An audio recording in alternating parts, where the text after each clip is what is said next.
అంతర్జాతీయ ద్రవ్య నిధిని మనం ఐఎంఎఫ్ అంటాం ఇంగ్లీష్లో. ఇక్కడ ప్రపంచ బ్యాంకును పూర్వ పేరు ఐబిఆర్డి అంటారు, లేటెస్ట్గా వరల్డ్ బ్యాంక్ అంటారు. దీన్ని మనం జనరల్గా ఇంటర్నేషనల్ మానిటరీ ఫండ్, అంతర్జాతీయ ద్రవ్య నిధి. ఈ IMF international bank for reconstruction development, అంతర్జాతీయ పునర్నిర్మాణ బ్యాంక్. ఒకప్పుడు లేటెస్ట్గా దాన్ని వరల్డ్ బ్యాంకుగా పేరు మార్చడం జరిగింది.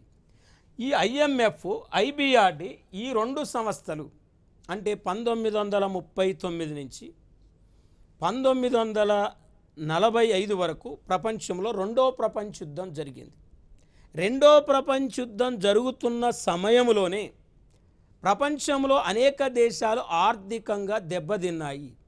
ఈ ఆర్థికంగా దెబ్బతిన్న దేశాలను పునర్నిర్మాణం చేయాలంటే ఒక సంస్థ ఉండాలి. ప్రపంచ దేశాలకు ఆర్థిక సహకారం అందించాలి అంటే మరొక సంస్థ ఉండాలనే ఉద్దేశంతో 1944 సంవత్సరంలో 44 దేశాలు అమెరికాలోని బ్రిటన్ వుడ్స్లో సమావేశమైనవి. అంటే 44 దేశాలు ఎక్కడ సమావేశమైనవి అంటే బ్రిటన్ వుడ్స్లో సమావేశమైనవి. బ్రిటన్ వుడ్స్ ఇది ఒక ప్రదేశం, బ్రిటన్ వుడ్స్ అనేది. ఈ బ్రిటన్ వుడ్స్లో ఈ 44 సభ్య దేశాలు సమావేశం కావటానికి మెయిన్ కారకుడు జాన్ మెహార్డ్ కీన్స్, జేఎం కీన్స్.